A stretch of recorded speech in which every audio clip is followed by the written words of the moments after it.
Chers spectateurs de RP Média, bonjour, merci de nous suivre ce samedi. Nous sommes avec un invité prestigieux, donc Doumbia Major, un Ivoirien en politique, quelqu'un qui a un parcours exceptionnel que vous allez découvrir au fur et à mesure de cette interview.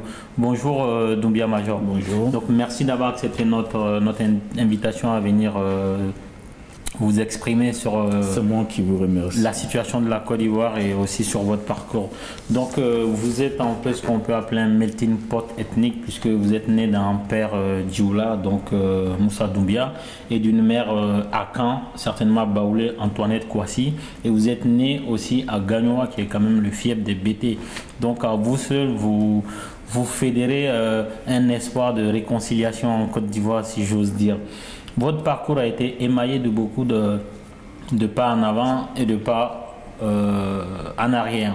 Dans les années 1990, vous vous êtes opposé au premier président de la Côte d'Ivoire, Houphouët-Boigny. Vous étiez membre de la FESI, donc la Fédération estudiantine et scolaire de Côte d'Ivoire. C'est ce mouvement même qui aura commencé les manifestations sous Houphouët à partir d'une coupure d'électricité à l'université, qui a ensuite débordé sur le multipartisme en Côte d'Ivoire. Donc il faut d'une petite étincelle des fois pour créer des grands événements.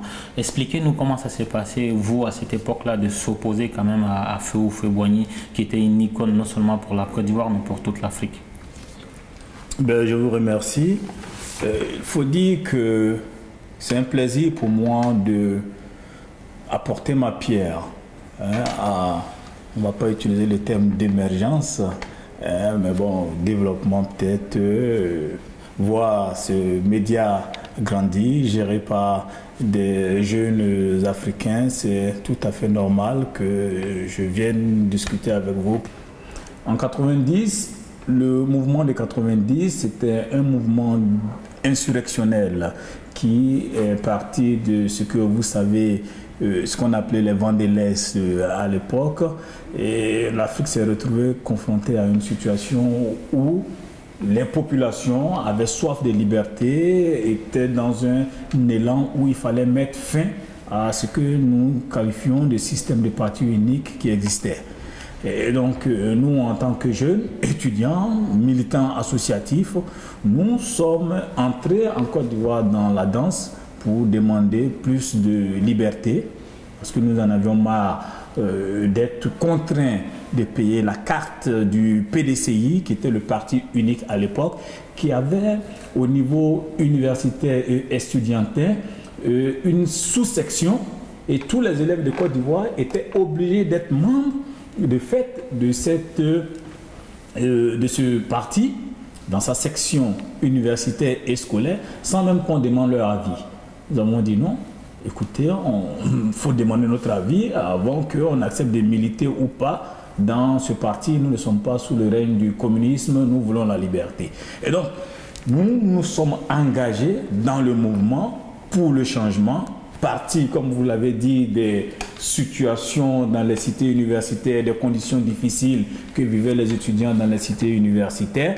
Mais c'était un mouvement, en gros, pour dire nous en avons marre, nous voulons la redistribution des ressources, nous n'acceptons plus qu'une minorité, une petite bourgeoisie locale qui est en Côte d'Ivoire depuis les années 60, prennent la direction du pays, vivent dans un luxe insolent, pendant que le peuple lui-même est dans la souffrance et ce peuple-là n'a pas de liberté.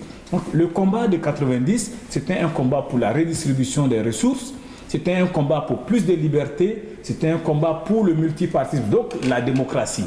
Et donc nous avons participé à ce combat avec les étudiants, et ce mouvement a été récupéré à un moment donné par des politiques qui eux-mêmes, pour certains, étaient dans la clandestinité, dont les Laurent Gbagbo que vous connaissez, qui se trouve à La Haye aujourd'hui malheureusement, pour lui, bien entendu. Et d'autres hommes politiques, Bernard Zadizaourou, Bamba Mori Ferré, et plein d'autres politiques qui étaient généralement des hommes de gauche, qui, Zadi Kessié, non, c'est plutôt été, le doyen été, et d'autres personnes, et donc qui se sont dit, bon, à partir de là, à partir de ce mouvement social, il faut contraindre Houphouët à donner le multipartisme aux Ivoiriens, à donner la démocratie aux Ivoiriens. Et mieux, l'élan de l'époque était de dire il faut laisser ce vent emporter Houphouët pour qu'il y ait une redéfinition des choses en Côte d'Ivoire. Et donc la redéfinition des choses en Côte d'Ivoire, c'était de dire, ben, écoutez, le système doit changer. Mais malheureusement, bon, Houphouët, avec un peu de tact et de ruse, et puis à cause des ambitions de certains leaders politiques à l'époque, on n'a pas laissé le vent emporter Houphouët. Les gens avaient crié dans les rues Houphouët voleur, nous tous nous avons crié Houphouët voleur. Mais ce Houphouët voleur qui voulait dire il faut redistribuer les ressources, ce mouvement n'est pas allé à terme. On est allé dans un semblant d'élection où l'opposition d'alors avait décidé de se retirer et de laisser le mouvement social emporter Houphouët. Gbagbo s'est présenté contre Houphouët. Bon, tactiquement pour lui, c'était un moyen de faire une campagne de notoriété. En même temps, se positionner comme le leader historique de l'opposition face à ses autres camarades qui, eux, avaient décidé de la stratégie qui était de dire il faut laisser le vent emporter Houphouët.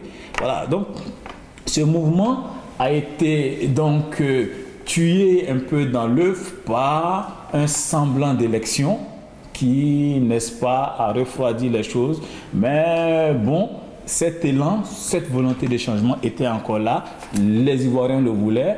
Houphouët a tenu un temps, mais finalement, la crise, on va dire, sociale et économique qui existait, finalement, a eu raison de lui, si on peut dire ainsi, jusqu'à sa mort en 1993, où Bédié est arrivé au pouvoir. Nous avons aussi combattu Bédié, il faut le dire.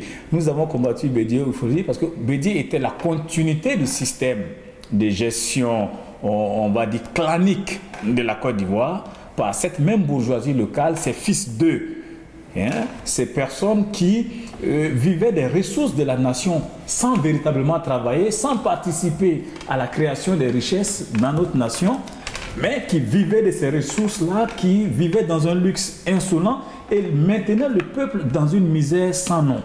Et donc, nous qui étions étudiants, donc quand Bédié est arrivé au pouvoir et tout ça, qui étions maintenant à l'université et autres, nous avons dit, mais non, en tant qu'étudiants, nous voulons notre part des ressources de la nation.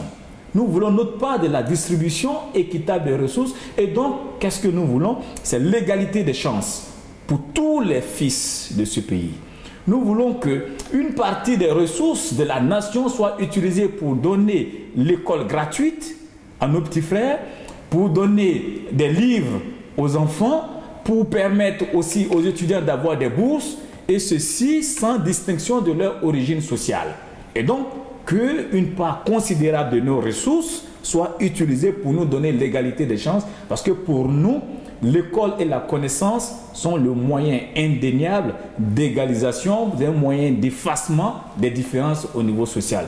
Nous avons mené ce combat et nous avons mené aussi le combat contre le discours de Bédié qui était le discours d'ivoirité qu'il a lancé au niveau politique pour écarter l'un des membres du PDCI, Ouattara, parce que Ouattara était un membre du PDCI, qui était un des adversaires internes au PDCI à Bédié. Donc ce discours d'ivoirité qu'il a lancé pour écarter, pour marginaliser Ouattara, et donc discours de préférence nationale qui présentait en même temps Ouattara comme l'étranger. Et nous avons dit, mais écoutez, qu'il soit étranger ou pas, ce monsieur est né en Côte d'Ivoire, pour ce que nous savons, à Dimbokro, c'est un des fils de la nation. On ne peut pas marginaliser, pousser tout un peuple à la haine contre l'un des fils de la nation parce qu'il est un des adversaires politiques.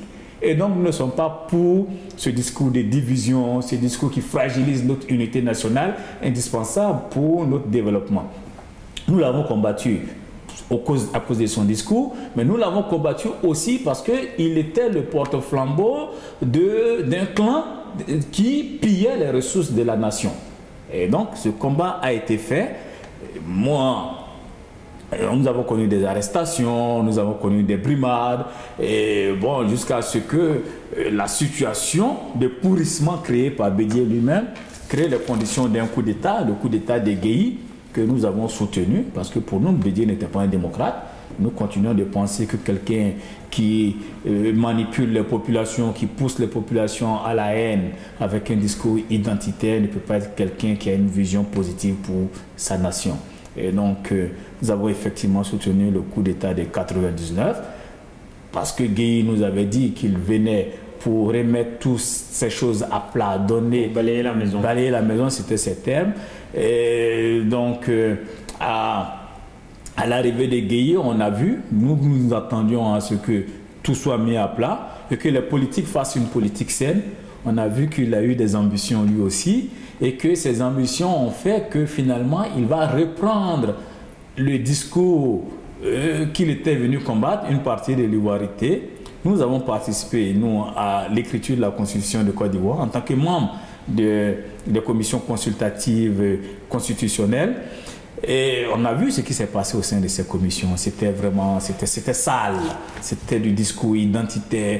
On traitait certains de non-ivoiriens. On disait que la femme du président doit être noire, ivoirienne à la peau noire, faisant allusion à Ouattara. Mais c'était l'ivoirité de Bédié reprise au sein de ces commissions, reprise par le parti de Laurent Gbagbo, qui, lui, sachant que Bédié était parti de la Côte d'Ivoire, était exclu de la Côte d'Ivoire, a voulu récupérer les militants donc, de Bédié. Qu'est-ce qu'il a fait? Il a mis en place ce qu'il appelait le Front patriotique, avec les anciens du PDCI, des gens comme les Fologo et Brogrébé, en tout cas les haineux du PDCI qui étaient partis. Il s'est positionné même comme le défenseur des baoulés et il a dit celui qui touche un cheveu d'un baoulé aura affaire à moi. Donc tactiquement, c'était un moyen pour récupérer l'électorat du PDCI, Bédié étant extérieur, et il a récupéré aussi le discours du PDCI qui est devenu le discours patriotique. Le discours patriotique reprenant donc le discours de l'ivoirité auquel il a adjoint un pendant qui est le discours anticolonialiste. Donc voilà un peu la composition du discours de Laurent Gbagbo qui a deux volets, un volet nationaliste et un volet anticolonialiste. Le volet nationaliste identitaire qui reprend le discours de Bédié et continue la stigmatisation de Ouattara et de tout ce qui est présenté comme non-ivoirien, ce que certains disaient des Ivoiriens de circonstances, opposés aux Ivoiriens qui certains ont qualifié d'Ivoiriens de souches multiséculaires, ainsi de suite, voyez-vous. Donc ce discours de haine mélangé à la xénophobie, mélangé à la ségrégation, à la division des Ivoiriens, a perpétué sur Laurent Gbagbo, qui a même à un moment donné pris des décisions allant dans le sens de dire pour faire désormais les cartes d'identité, chacun doit aller dans son village. Donc il y a des jeunes Libanais qui sont en Côte d'Ivoire, qui logiquement sont de la peau blanche, qui n'ont pas de village. Il y a certains qui viennent du Burkina, qui sont nés en Côte d'Ivoire, qui n'ont pas de village. Donc tous ces discours allaient dans le sens de stigmatiser l'étranger, de confondre l'étranger avec Alassane Ouattara, tout ça. Et donc c'est ce climat malsain, ce climat d'exclusion, ce climat qui était un climat de discours identitaire qui finalement a créé les conditions de la guerre en Côte d'Ivoire. On ne va pas dire qu'il n'y avait pas d'autres personnes qui profitaient de cette guerre. Gbagbo, dans son pendant, je vais dire, néocolonialiste de son discours, c'est aussi fait des ennemis à l'extérieur, notamment les Français et d'autres personnes qui avaient des intérêts en Côte d'Ivoire et dont le discours de Gbagbo n'arrangeait pas. Et donc, il a réussi à fédérer et les colonialistes et tous ceux qui étaient exclus par le discours identitaire contre lui. C'est pour ça que j'ai dit la guerre est son bilan. Le bilan de son discours, le bilan de son échec à unir les Ivoiriens à travers un discours fédérateur qu'il n'a pas réussi à créer. Et donc, nous autres qui avions été même déjà chassés en 2000, quand Gbagbo a pris le pouvoir, parce que, bon, nous avions demandé à l'époque, quand on était responsable étudiant, que la fédération estudiantine ait une position neutre, ce qui n'arrange pas Gbagbo, qui à l'époque était en alliance avec le général Gueye. Moi, j'ai fait la prison, j'ai été torturé. C'est des tortures qui sont indicibles. Prendre des fourmis maniant, le mettre sur le corps de quelqu'un, mettre des fourmis maniant dans des pneus et me mettre dedans, me tabasser. C'est des choses qu'aujourd'hui, j'ai du mal à évoquer. Mettre un individu dans des caniveaux à Djamé et le bastonner jusqu'à le mettre nu dans sa nudité, me faire dormir dans des cellules où les toilettes sont là, je dors à même le sol au niveau de la brigade de recherche. Ce que j'ai vécu au commandement supérieur, c'est des choses qui sont vraiment inhumaines. Voyez-vous? Et donc, moi, je suis allé en exil en 2000, comme vous l'avez évoqué tout à l'heure, au Ghana. Et puis après, j'ai essayé de rentrer en Côte d'Ivoire quand il y a eu des tentatives pour m'éliminer. Babo avait tenté de faire passer un discours d'unité nationale, mais de surface. Après, quand nous sommes arrivés, on a vu que ça ne servait à rien de rester. Finalement, on est parti. Moi, je suis arrivé en France. 2002, il y a eu le coup d'État. Bien entendu, il y a eu d'autres actions en janvier, tout ça avant. Comme mes amis qui j'ai connus à Akwedo, notamment Ibrahim Koulibaly, que j'ai connu à Akwedo quand j'étais arrêté, m'a dit, écoutez, Dumbia, c'est nous, ce sont mes amis qui sont à l'origine de ce coup.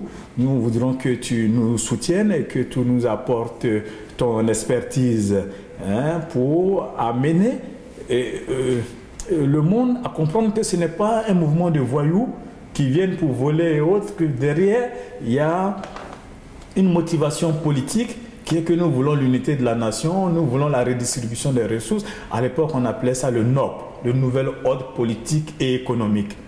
Donc, derrière l'action du 19 septembre, il y avait une volonté d'unir les fils de la Côte d'Ivoire, mais derrière, il y avait une volonté de combattre une bourgeoisie locale qui utilisait le discours identitaire comme moyen de conquête et de conservation de pouvoir, et pouvoir que cette bourgeoisie locale utilisait pour piller les ressources de la nation. Donc, derrière cette action, c'était une véritable révolution.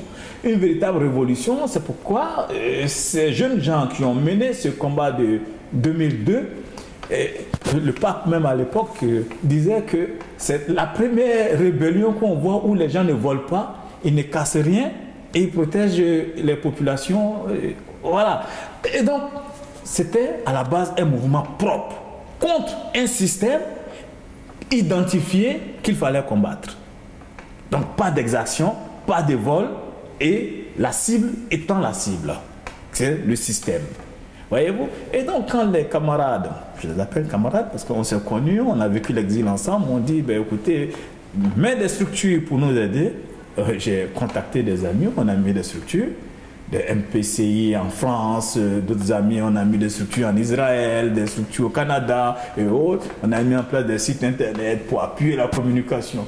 D'autres étaient allés jusqu'à l'Union européenne et tout. Donc, vous voyez, on a fait ce travail d'humanisation de cette action du 19 septembre.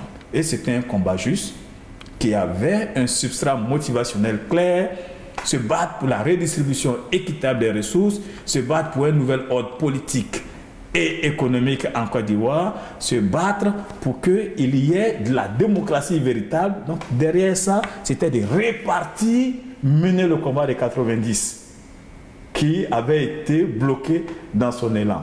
Mais bon, après, dans le développement des choses, il y a d'autres intérêts qui entrent en ligne de compte. Il y a des intérêts individuels, il y a des intérêts de pays qui entrent en ligne de compte. Et finalement, cette rébellion a aussi été récupérée par des politiques, par des pays qui, eux, finalement, ont mis des personnes qui étaient plus contrôlables. Il faut nommer les pays. Écoutez, je n'ai pas moi à nommer tel pays. Nous discutons entre adultes vaccinés. Chacun sait qui avait ses intérêts. Mais bon, c'est normal. Quand vous avez des adversaires, les adversaires peuvent s'unir contre vous. Quand vous mettez des gens en exil et que vous les éloignez de la patrie, ces personnes-là peuvent s'unir aussi contre vous. Et vous n'avez pas à vous plaindre si ces personnes-là se retrouvent avec des gens qui sont contre vous. Voilà un peu mon parcours. C'est un parcours de lutte, c'est un parcours de combat, c'est un parcours de fidélité à une cause et non un parcours de fidélité à des individus. Très bien. Tu peux faire un peu plus vite que ça, hein. C'est bon. Donc pour revenir au cas de l'ivoirité, donc au cas de la stigmatisation d'une population donnée, en fait il y avait beaucoup de signes pour stigmatiser une partie de la Côte d'Ivoire. Il y avait la religion, il y avait l'ethnie, il y avait l'origine historique de certains peuples. Mais il faut revenir sous Houphouët-Boigny pour comprendre mieux. Est-ce que vous n'estimez pas que Alassane Ouattara lui-même a sa part dedans quand on connaît la composition ethnique de la Côte d'Ivoire, quand on comprend que la Côte d'Ivoire est un pays qui accorde le droit de sol. Quand Alassane Ouattara avait instauré, lorsqu'il a été nommé Premier ministre de la Côte d'Ivoire par feu Houphouët-Boigny, est-ce que Alassane Ouattara, en instaurant la carte de séjour en Côte d'Ivoire, qui a quand même créé plus de dégâts que de bénéfices au pays, est-ce que lui-même n'a pas créé les conditions nécessaires pour qu'un Bédié, un Guéhi ou un Laurent Gbagbo puisse se servir de cet outil-là 10 ou 15 ans plus tard?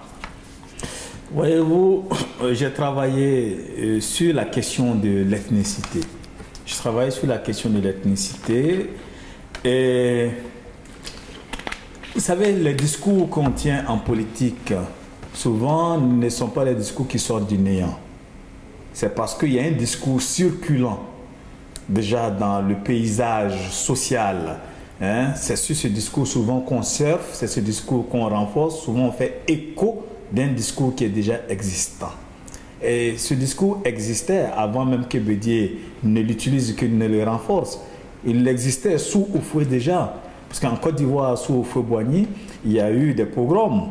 Il y a eu des Béninois qui ont été tués en Côte d'Ivoire, chassés. Il y a eu des Nigériens qui ont été tués et chassés. Il y a eu une volonté massive en Côte d'Ivoire de l'ivoirisation des cadres. Il y a eu même un ministère de l'ivoirisation des cadres en Côte d'Ivoire que Bédié a dirigé. À un moment donné, si je ne me trompe, il y a eu un discours et ça a amené à la création des chaînes parcs, beaucoup de structures pour donner des postes à des nationaux et même les étrangers qui étaient dans l'administration ivoirienne, qui étaient venus aider pour la scolarisation, et certains étaient des professeurs. Nous avions à l'époque beaucoup de Béninois. Oui. À un moment donné, il y a eu une volonté des fils du pays qui avaient atteint un certain niveau intellectuel, au niveau des formations, de prendre les postes qui étaient initialement donnés aux étrangers, qui étaient venus, les coopérants et autres. Donc, il y a eu ce discours qui a circulé, qu'il fallait ivoiriser. Et donc, Houphouët a répondu à ça par le ministère de l'ivoirisation des cadres, a répondu à ça par la création d'emplois, les chaînes parcs, les agri-parcs et autres, et tout ça. Et il a réussi à canaliser ces élans d'une certaine façon. Et quand Bédié arrive au pouvoir et qu'il se retrouve confronté à Ouattara, Bédié ne va que utiliser ce discours qui existait déjà dans le paysage, dans le discours circulant. Donc il va présenter Ouattara comme étranger pour dresser la population qui déjà est dans laquelle circule déjà ce discours-là contre Ouattara. Donc Bédié n'est pas le créateur de ce discours, le discours il est déjà circulant dans l'espace public. Voyez-vous, mais Bédié ne fait que légitimer, Bédié ne fait que être un individu qui, à partir de sa posture d'énonciation, sa posture de président de la République, va donner force à ce discours. C'est comme quand Nicolas Sarkozy va donner force au discours identitaire en France, le discours il est circulant. Mais quand l'autorité politique, des personnes qui sont sources d'influence, donne force à ce discours, c'est là que ça pose problème. Sinon, le discours de haine, dans tous les peuples du monde, il y a des discours de haine contre les étrangers, contre les demi-nationaux, contre les nationaux d'une certaine génération. Il y a ce discours qui circule. Mais ce sont les politiques qui doivent lutter contre ces discours qui sont circulants. Ce sont les politiques qui doivent travailler à l'unité de la nation. Mais c'est le travail que Bédié n'a pas fait. Donc, il a utilisé les rumeurs qui circulait sur l'extranéité de Ouattara, qu'il a renforcé dans l'objectif d'utiliser ces rumeurs, qui, je ne sais pas si ce sont des vérités ou pas, moi je ne connais pas Ouattara à fond, mais simplement il sait que c'est un Ivoirien par sa naissance à Dimbokro, donc il a utilisé ces rumeurs pour stigmatiser, pour le marginaliser politiquement. Ouattara en réponse donc à l'action de Bédié, Ouattara qui est aussi très rusé, il ne faut pas penser que c'est quelqu'un de candide ou de naïf, s'est mis lui aussi dans ce même schéma par le discours victimaire. Hein? Bon, écoutez, on veut m'écarter de la politique parce que je suis musulman et du Nord. Donc, il utilise deux variables. La variable religieuse, musulman, et du Nord. Et ce Nord, il n'est pas circonscrit. Puisqu'il ne dit pas je suis de tel village, mais il dit du Nord. Donc le Nord, en Côte d'Ivoire, commence peut-être, on va dire, de Bouaké jusqu'à Pogo, ou à l'Aleraba, à la frontière vers le Burkina. Donc il fait un groupe plus large, et dans ce groupe, il met des groupes religieux. Donc si tu es musulman et que tu es à Abidjan, il se met dans ton groupe, que tu le veuilles ou pas. Voyez-vous? Donc il se met dans une posture victimaire pour répondre à la posture, au discours d'exclusion de Ouattara. Mais vous faites bien de dire que Ouattara a mis en place les cartes de séjour et que les cartes de séjour vont consacrer une division de la Côte d'Ivoire entre nationaux et non nationaux.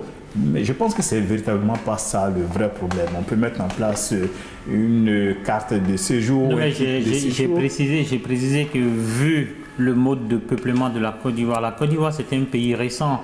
Tous les historiens vous diront, quand vous remontez au-delà du XVIIe siècle, la Côte d'Ivoire, on n'en parle pas. Et donc venir stigmatiser les gens, les origines en Côte d'Ivoire, elles sont connues. C'est-à-dire que soit on est originaire du Ghana pour le peuple Akan, soit on est originaire du Libéria pour le peuple... Je vois où vous voulez en venir. Voilà. Ou du Mali, Guinée, Burkina pour les autres peuples. Et donc le fait de venir... et moi je connais des gens qui sont par exemple au Sénoufo, des Korogolais pour les nommer, qui sont juste scarifiés comme des Nigériens. Oui.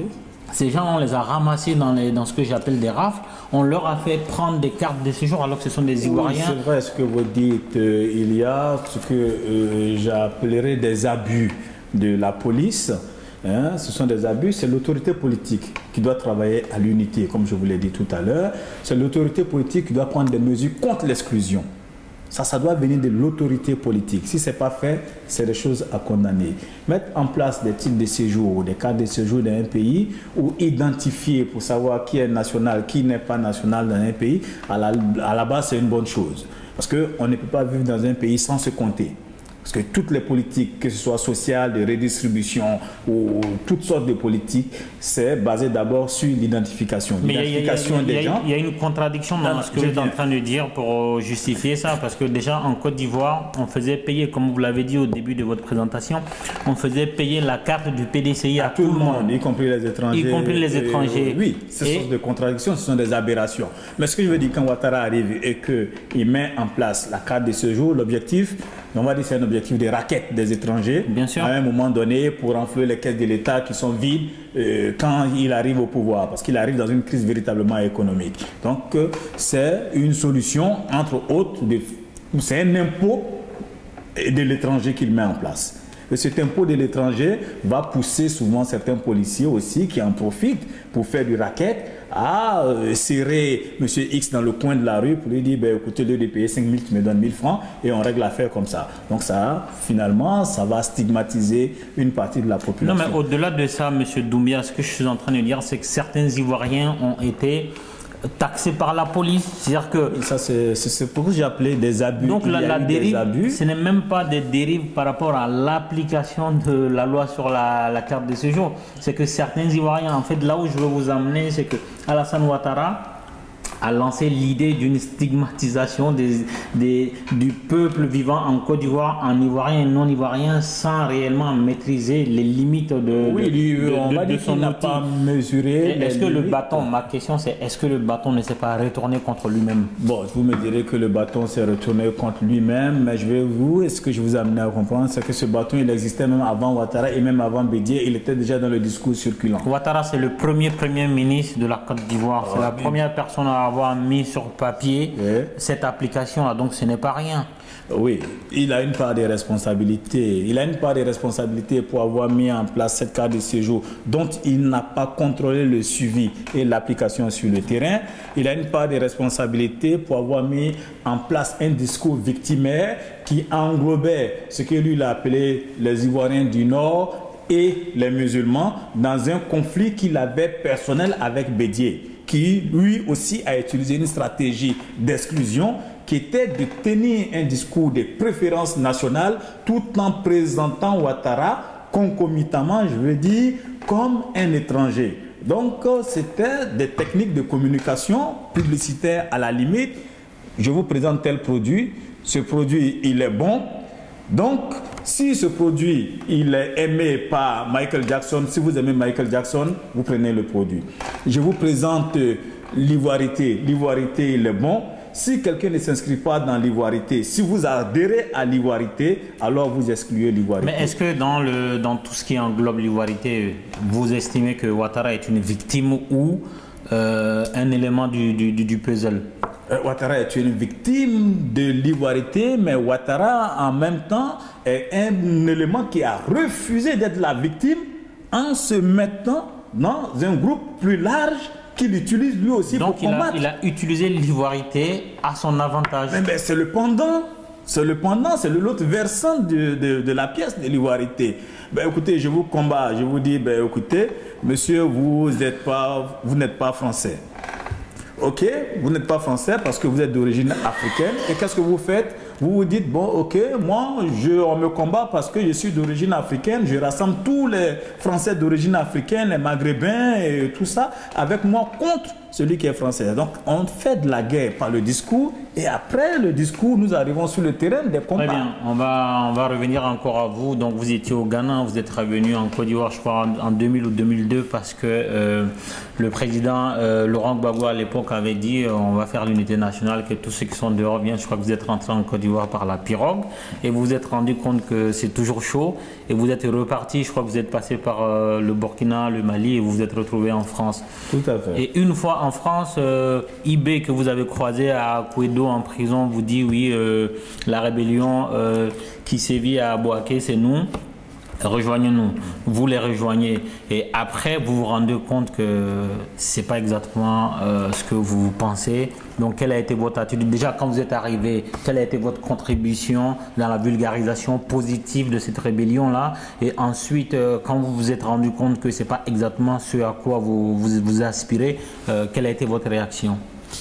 La réaction, ça a été le retrait. Je me suis retiré, j'ai organisé une réunion à Paris, un congrès à l'AGK où je n'étais pas candidat. Je me suis dit, je prends mon recul par rapport à ce qu'ils sont en train de faire parce que ce n'est pas ça mon engagement. Mon engagement, c'est un engagement pour l'unité de la nation. Mon engagement, c'est un engagement pour la redistribution des ressources en Côte d'Ivoire. Mon engagement, c'est un engagement pour une lutte contre cette bourgeoisie locale qui utilise le travail de notre peuple, notre vaillant peuple, pour entretenir des conditions de vie luxueuses d'une minorité au détriment de la majorité.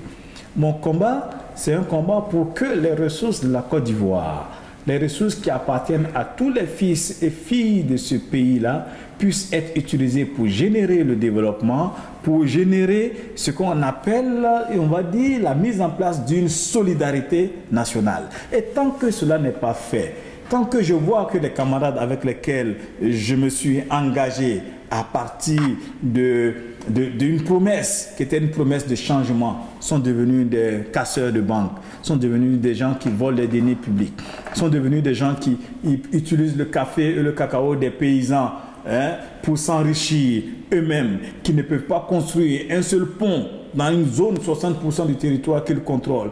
Oui, je vois des femmes qui dorment à même le sol parce que les hôpitaux sont vides. Et je vois qu'il y a plutôt une entente avec ceux qui sont de l'autre côté du rideau, c'est-à-dire le côté sud, pour piller les ressources du pays. Je me dis, ben, écoutez, ça, ce n'est pas mon combat. Et je prends du recul par rapport à tout ça. Je m'organise au niveau du CPR que je mets en place. Et puis bon, la lutte continue comme on dit, parce que ma fidélité, ce n'est pas une fidélité. Le CPR, il faut le rappeler, le CPR, c'est le Congrès panafricain pour le renouveau. Ma lutte, ce n'est pas une fidélité à un individu, ma lutte, c'est une fidélité au peuple. Au peuple pour la défense des intérêts du peuple. Et je suis très cohérent et constant par rapport à ce combat. Donc vous avez, pendant votre période de rébellion, vous avez dû côtoyer Guillaume Soro, des gens comme IB, Aujourd'hui, Guillaume Soro, il est dans la stratosphère de la politique ivoirienne. Il est quasiment le dauphin de Alassane Ouattara si les plans se passent comme il prévoit. Quels étaient vos rapports personnels avec cette figure importante de la politique ivoirienne? Guillaume Soro, on était membre du même mouvement étudiant, la FESI. Et quand Guillaume a quitté la FESI, c'est Blé, j'étais dans le bureau de Blé. Blé Goudé. Nous avions fait campagne même contre Guillaume Soro et nous l'avons battu au congrès de 98. Voilà, où il voulait laisser un successeur à sa tête qu'il contrôlait. C'était la personne de Karamoko Yayoro, qui est actuellement dirigeant du RDR, la jeunesse du RDR. Nous n'étions pas totalement favorables à cela parce que nous sommes contre des successions qui se font de façon royale à la tête des structures, même des pays. Et donc nous l'avons combattu, nous étions avec Blé, on l'a battu au congrès et voilà. Et après, bien entendu, quand il y a eu le coup d'État de 99, je vous ai dit que ma posture était que le syndicat étudiant ne prenne pas position pour un camp ou pour un autre. Et donc cela aussi m'a valu que je parte en exil en l'an 2000. Donc 2000, 2002, je me trouve dans une rébellion où Soro lui aussi se trouve. Bon, nous avions déjà un contentieux en 98, bon, on a trouvé un moyen de le régler autour d'une cause commune, qui est qu'il faut le changement en Côte d'Ivoire, du moins. Et c'est lui-même qui était, paradoxalement, le premier à dire, oui, il faut le NOP, le nouvel ordre politique et économique. Et après, bon, j'ai été surpris de voir que le camarade qui criait au NOP se retrouve, et paradoxalement, comme quelqu'un qui, au lieu de mener le combat révolutionnaire qu'il dit mener, se retrouve à être le gardien de la bourgeoisie locale. Au nord, cette fois-ci, à partir de Bouaké. Là, on est dans la période de rébellion. Puisqu'il se retrouve au cœur de ce qu'on appelle le RHDP. Après, l'Union des Bétiers. Avant le RHDP, tout ça, on est encore à Bouaké. Le pays est divisé en deux. On vous a fait appel pour aider la rébellion. La rébellion a été mise en place par Ibrahim Koulibaly. Ibrahim Koulibaly qui s'est retrouvé en exil comme nous, qui a été balancé à Ottawa par Guy Robert, parce que à l'époque, un certain nombre de personnes étaient soupçonnées d'être des personnes qui n'étaient pas malléables et qu'il fallait les écarter. C'est comme ça, moi j'ai été au niveau étudiant, j'ai été, on va dire, attaqué, torturé, et qu'on a voulu me contrôler au niveau étudiant parce qu'on était soupçonné des personnes qui n'allaient pas accepter l'exclusion peut-être de Ouattara. Donc souvent de façon même anticipée, on nous arrêtait, on nous mettait en prison. Moi, on m'a mis en prison pendant qu'on faisait le référendum, de manière anticipée et autres. Ibé aussi, je pense qu'on le soupçonnait d'être quelqu'un qui n'allait pas accepter le coup contre Ouattara, que l'union du FPI et du CNSP de Guéhi mettait en place. Lui aussi, il a été exclu. Et donc, on s'est retrouvés tous en exil. Donc, une fois qu'on est en exil, et les militaires qui sont parmi nous font ce qu'ils ont à faire, ce sont des militaires, et moi ils m'appellent. Et c'est les mêmes militaires qui appellent Guillaume Soro pour dire Guillaume, écoutez, viens nous apporter ton soutien. Et c'est Ibé qui nomme Guillaume Soro secrétaire général du MPCI. Et c'est Ibé aussi qui me fait appel pour apporter mon soutien à ce même mouvement.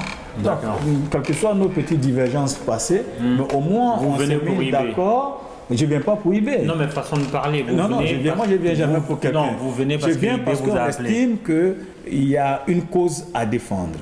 Et je suppose que Soro défend cette même cause. Et quand après je me rends compte que les camarades ne défendent pas la même cause que moi dans les faits, puisque les actes, j'aurais pu aussi aller voler. Hein. Quand ils ont cassé les banques, j'aurais pu aller demander ma part. Pour dire, ben, camarade, on a voilà, donné ma part de telle chose, et puis j'aurais pu être seigneur de guerre quelque part, et puis piller la région en question, mais ça ne fait pas partie de mes pratiques. Ça ne fait pas partie de ce pourquoi je me bats. Donc vous vous êtes rendu compte que Ibé et Guillaume Soro, ça a donné à ces pratiques? Non, je me suis rendu compte déjà que Guillaume Soro a tout mis en place pour faire arrêter Ibé en France, avec l'aide d'autres personnes que je ne citerai pas aujourd'hui, se connaissent. parce que Guillaume n'était qu'un petit dans ce système. Hein. Et donc, une fois que l'autre, leur ami a été arrêté, ils ont mis en place un système de prédation dans tout le Nord qui a pillé littéralement le Nord. Ils se sont enrichis, ils ont construit des maisons à Ouaga 2000, ils ont payé des maisons à Paris, ils sont passés par le canal de certaines sociétés, je vais dire immobilières bien connues, ici pour blanchir l'argent du diamant en payant des maisons. Et voyez-vous, donc après les maisons étaient revendues, la société immobilière prenait ses parts et autres, ainsi de suite. Donc il y a eu tellement de pratiques sales, je me suis dit, ben, écoutez, je n'ai pas sali mon honorabilité en soutenant une rébellion pour venir faire de l'enrichissement illicite sur le dos de mon peuple. Donc je prends mes distances. Voilà comment j'ai pris mes distances. D'accord. Et quand Ibé a été arrêté, j'ai essayé de me battre pour le sortir. Et je l'ai sorti de prison. Une fois qu'il a été libéré, c'est ici, j'habitais à Ivry, là, à la rue qui est juste à côté là. Je l'ai fait loger à la rue... comme du Château-d'Un, à Ivry aussi, chez un de mes amis là, à la porte de Choisy. Et après, quand moi je suis allé sur le terrain à Ouaga, je suis allé rencontrer Ouattara à la maison des hôtes, j'ai discuté avec Soro chez Djengere, et j'ai discuté avec le roi et chef traditionnel, et ça m'a permis de comprendre beaucoup de choses dans ces choses. C'est pour ça que j'ai dit Soro, il était qu'un maillon dans le schéma d'arrestation de Ibé. Je lui ai expliqué à Ibé. Je dis, ben écoute, cher ami, la chose est plus compliquée que tu penses et plus complexe. Donc je te demande de te calmer parce que les enjeux et les intérêts dans cette affaire sont au-delà de ce que tu peux penser. Donc il n'a pas voulu me comprendre. Je lui ai dit, ben, si tu veux continuer ce combat comme tu le mènes, continue-le, je prends mes distances. J'ai pris mes distances par rapport à lui. J'ai organisé le congrès des Forces Nouvelles MPCI à l'AGK. Et j'ai compris que... Il faut expliquer à nos spectateurs ce que c'est que l'AGK. Ben, c'est une salle qui se retrouve, une salle associative qui se retrouve en métro Charonne. D'accord. Voilà, donc j'ai organisé un congrès là-bas, je me suis retiré pour continuer mon combat. Je n'ai pas arrêté le combat. Voyez-vous, moi je suis dans une constance par rapport à mon combat. Je m'associe à des personnes. Si ces personnes-là me disent qu'elles voient les choses dans mon sens, je m'engage. En 2010, je suis allé soutenir Ouattara. Parce que Ouattara s'est engagé. Et d'ailleurs, on va parler de la gestion de Ouattara. Oui, bien sûr, on va en arriver. Il s'est engagé à se battre pour l'unité de la nation dans son discours programme. On va en arriver. Avant d'arriver là, donc vous avez combattu Oufoué, vous avez combattu Bédié, vous avez combattu Guéhi, vous avez combattu Gbagbo Laurent. Vous vous êtes allié avec Soro Guillaume et Ibé et ensuite vous avez divorcé. Vous avez soutenu Alassane Ouattara en 2010 et aujourd'hui vous ne parlez pas le même langage. Donc on en arrive. Avant ça, vous avez combattu Gbagbo Laurent. Aujourd'hui, Gbagbo Laurent est au CPI et on sait très bien qu'au CPI, on ne va pas faire un match de foot et revenir. Quand on y va, c'est pour le restant de ses jours. Comment vous avez vécu l'admission de Gbagbo Laurent au CPI? J'ai eu mal pour lui. Je me suis dit, mais voilà un monsieur qui, au tout début, avait un discours programmatique, un discours d'homme de gauche, qui, pour le pouvoir, a repris le discours de l'ivoirité, qu'il n'a lui-même pas créé. C'était le discours de Bédié. Parce qu'il voulait l'électorat de Bédié, il a repris son discours, il s'est mis dans un engrenage dont il n'a pu sortir, parce que quand vous mobilisez des gens avec un certain discours que vous pensez manipuler, après c'est vous-même qui êtes manipulé par ce discours, puisque vous devez maintenir une cohérence par rapport au discours que vous avez utilisé. Et donc ce discours-là l'a conduit dans un chemin qui est le chemin de la guerre, et c'est ce discours-là qui le maintient aujourd'hui à la haie. J'ai eu pitié pour lui, je me suis dit, ben voilà, en politique, on ne prend pas tous les discours, parce qu'il y a des discours qui peuvent vous conduire dans la guerre. En politique, souvent, quand vous n'êtes pas prêt, il faut savoir attendre. Vous qui êtes un observateur, vous qui êtes un observateur avisé de la scène politique ivoirienne, est-ce que vous êtes d'accord avec tout ce qui est reproché à Gbagbo Laurent, dont des exactions, des des meurtres, Enfin, est-ce que vous êtes en accord avec ces choses-là? Gbagbo Laurent n'est pas forcément responsable de toutes ces choses. En tant qu'individu, il n'est pas allé violer des femmes. Mais quand vous êtes chef d'une armée, vous êtes responsable des actes de votre armée. Voilà. Mais est-ce qu'il cautionnait? Milosevic n'est pas allé forcément tuer des Serbes ou des... Voilà, mais on est responsable quand on est chef. C'est ça la aussi. question c'est, est-ce que Gbagbo Laurent cautionnait? Est-ce qu'il même il savait? La question même. C'est à vous que je pose. C'est moi qui pose la question ici. Moi, vous savez, quand vous avez été chef de groupe, de personnes et autres, vous n'êtes pas... Vous savez par expérience que souvent, des gens posent des actes en votre nom et souvent vous n'êtes même pas informé, vous êtes souvent le dernier informé dans la chaîne. Mais lorsque vous Monsieur Doumbia, vous mettez en place... Mais vous êtes responsable. Oui, non, mais est-ce que je vais aller au-delà. C'est-à-dire que quand un Gbagbo Laurent s'approprie le discours de l'ivoirité, le discours de l'exclusivité, de la préférence nationale, et que derrière, il stigmatise, parce que l'ivoirité, il faut rappeler, non seulement ça mettrait l'ivoirien de souche, entre guillemets, au centre de toutes les prérogatives en Côte d'Ivoire, et aussi certaines ethnies, il faut le dire, étaient exclues.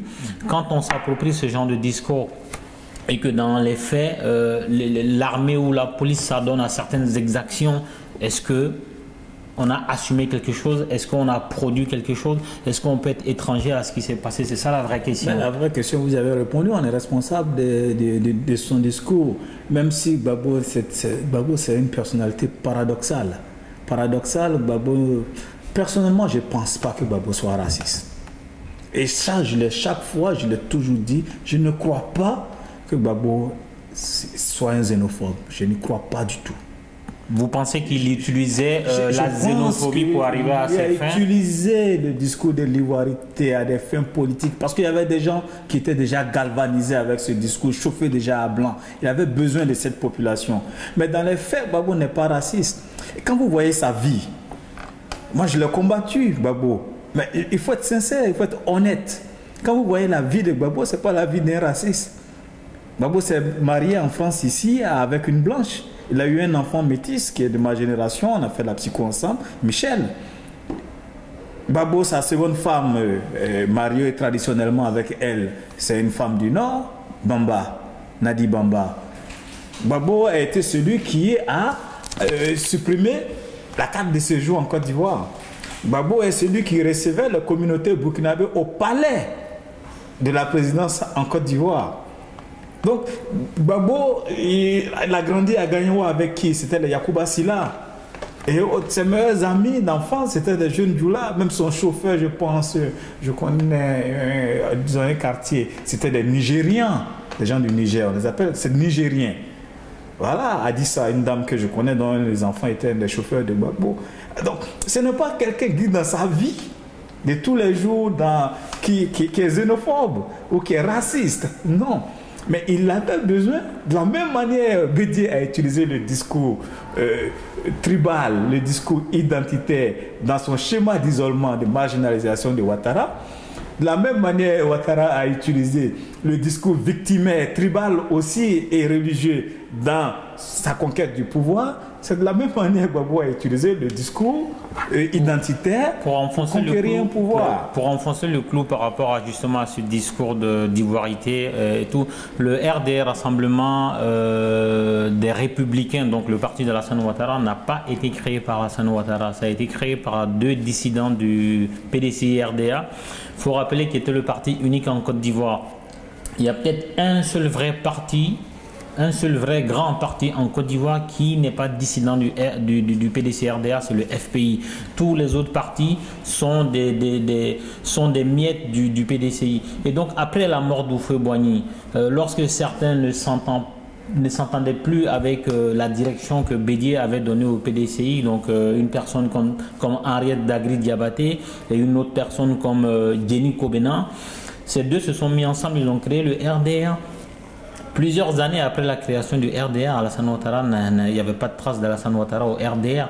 Et donc, dès lors que Alassane Ouattara a mis les pieds au RDR, le RDR est devenu un parti des Djoula et un parti des musulmans. Est-ce que vous êtes d'accord avec cette présentation des choses?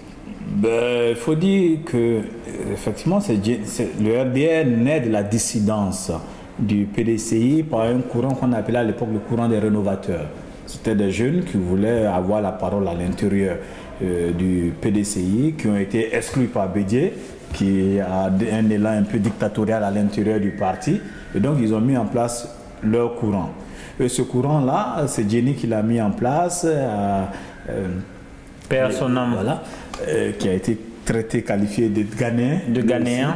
Et donc, qui avait besoin d'un leader. Et ce leader-là, Ouattara étant en conflit, Ouattara était membre du PDCI. Tout à fait. Ouattara étant en conflit, avait trouvé un arrangement avec Bédié pour se retrouver au FMI. Donc, ce parti nouveau qui a été créé, qui a été soutenu aussi par le FPI de Laurent Gbagbo. Laurent Gbagbo, qui était l'ami de Jenny Kobina, parce qu'ils ont fait la prison ensemble à Bouaké à l'époque. Et donc, Gbagbo qui a aidé, soutenu matériellement, organisationnellement la création même du RDR, fait le Front républicain avec le RDR et tout ça. Donc, le RDR a fait appel à Alassane Ouattara, qu'ils ont présenté comme leur mentor. Voilà. Et Alassane Ouattara a pris sa carte de RDR après même la création du RDR, la carte qu'ils appellent la carte numéro 1. Voilà, donc Ouattara avait besoin de l'appareil, d'un appareil. Il y a des jeunes qui étaient en disgrâce à l'intérieur du RDR, qui ont mis, du PDCI, qui ont mis en place une structure, et ça a été une rencontre d'intérêt entre Ouattara et ces personnes. Bon, après, quand le RDR est créé et que on voit l'image de Ouattara derrière le RDR, le RDR sera stigmatisé à partir de ce moment comme le parti des gens qui suivent Ouattara, des gens qui suivent celui qui est présenté comme le non-ivoirien. Donc automatiquement, tous ceux qui se retrouvent au RDR sont soupçonnés d'être non-ivoiriens. Voyez-vous, et dans l'administration, il y a une purge qui va se faire des cadres du PDCI qui sont soupçonnés d'être proches ou d'avoir travaillé avec Ouattara ou qui sont des traîtres et autres. Et tous ces cadres-là stigmatisés vont se retrouver au RDR. Voilà comment le RDR naît d'une purge. Je vais dire, c'est une création à la limite de Bédié lui-même. Voyez-vous? À force d'avoir stigmatisé une catégorie de personnes, ils se sont retrouvés de fait. Donc ça, c'était la partie historique de la politique ivoirienne, un peu du parcours de Doumbia Major.